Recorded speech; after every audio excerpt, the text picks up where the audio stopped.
Time. Time, unlike money or possessions, cannot be saved or earned. And understanding that time is the ultimate currency is what prompts us to invest in it in pursuits that truly matter, like fostering personal growth, nurturing meaningful relationships, or creating lasting experiences. The Latin philosopher Seneca said that we're not given a short life, but we make it short. And we're not ill-supplied with it, but we're wasteful of it. Life is long if you know how to live it. And my journey as a founder started from radically rethinking time. Can you hear me well, by the way? All right. Started from radically rethinking time. Time is something ordinary that we give for granted, but it is possible to view it from a different angle.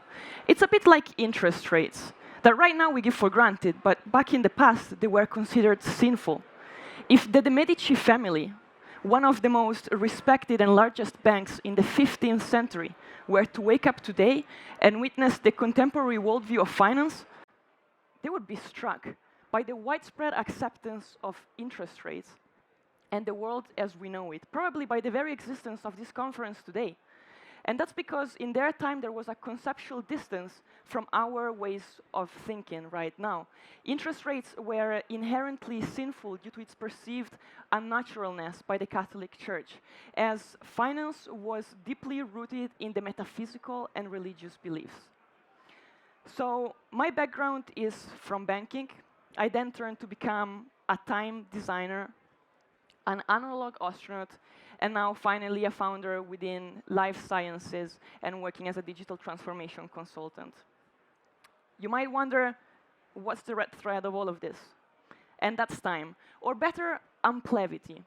Amplevity is an approach to time that has helped me to ensure that innovation happens every day and not just at innovation conferences or seminars. Amplevity is a word that I coined. It doesn't exist, and it comes from the word amplitude. That means width. So it approaches time in width rather than in length.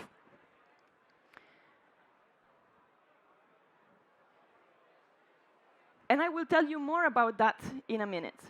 But first, let me talk to you a little bit about space and being an analog astronaut. Imagine that you're in space. Imagine that there is no gravity. There is no circadian rhythm. Imagine that you're seeing 16 sunrises and 16 sunsets in 24 hours. And the space station that you call home is just a laboratory. It's full of cables, machines, it's sterile. It's basically impossible to get a sense of time. And this is the Lunaris research station. It's effectively an old Cold War hangar in Poland that is specifically designed to simulate space missions to research long-term effects of isolations of small crews of astronauts, to ensure that during long-term missions in space, the astronauts can survive. And this, as you can see, is where I became an analog astronaut, where I spent 2 weeks under this dome with a crew of 5 people, strangers that I had never met before. And this is where I researched and tested how our perception of time changes under extreme conditions, under following a strict routine, having no exposure to natural light for 2 weeks, being in complete isolation with the strangers, and living on a mono diet, just the same food every day.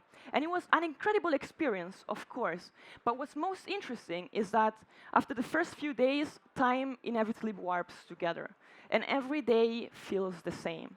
And the only things that you start to remember are the things that,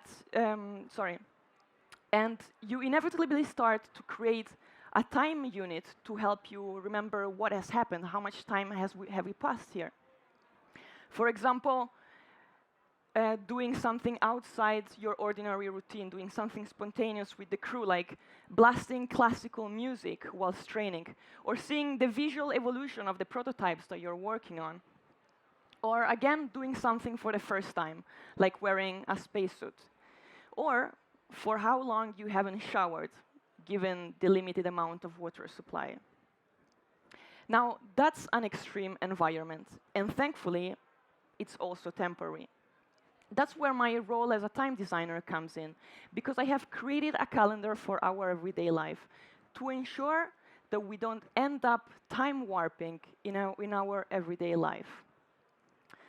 The space philosopher Frank White created a term called the overview effect. The overview effect is effectively a tool to help conceptualize something that most people have never experienced. And that is the inner cognitive shift that most astronauts experience whilst being in space and viewing Earth from outer space, where they see this small, tiny blue ball that is in the dark emptiness of outer space, and the only thing that you see is the interconnected ecosystem. That's why I created the word Amplevity. I wanted to create a logic to help me express what I had experienced as a time designer, as an analog astronaut, and as a founder, to help me share and express this way of approaching time. And Amplevity is about learning different perspectives to feel like I've lived a wider life than just one lifespan. It's opposed to longevity, that connotates a long but linear life embedded in one discipline. And Amplevity is not about doing more, but it's about doing more diverse things. It's about making it more tangible that the opportunities that the walls offers are infinite, to help me reframe that the only difference between an adventure and a disaster is my attitude, to help me reframe that maybe my knowledge, my product, might just better fit a different set of people in a different part of the world. And I like to visualize this as a banana tree. A banana tree is exotic if you're in Denmark. If it's inside a room, you will notice them immediately. But if you take a plane to the Caribbean, they're everywhere. They're so normal that you barely notice them. And Amplevity is about this. It's about knowing so many different perspectives that you're able to see what's normal somewhere and being able to put it somewhere else where it's extraordinary to someone else. And the best example of this is my journey that started as being someone working in banking to rethinking currency, time, becoming a time designer, then understanding how important it is to have time conceptions in outer space, becoming an analog astronaut and testing that out. And finally, working within life sciences and collaborating with hospitals to understand how creating a calendar can help cancer patients do better in dealing with time.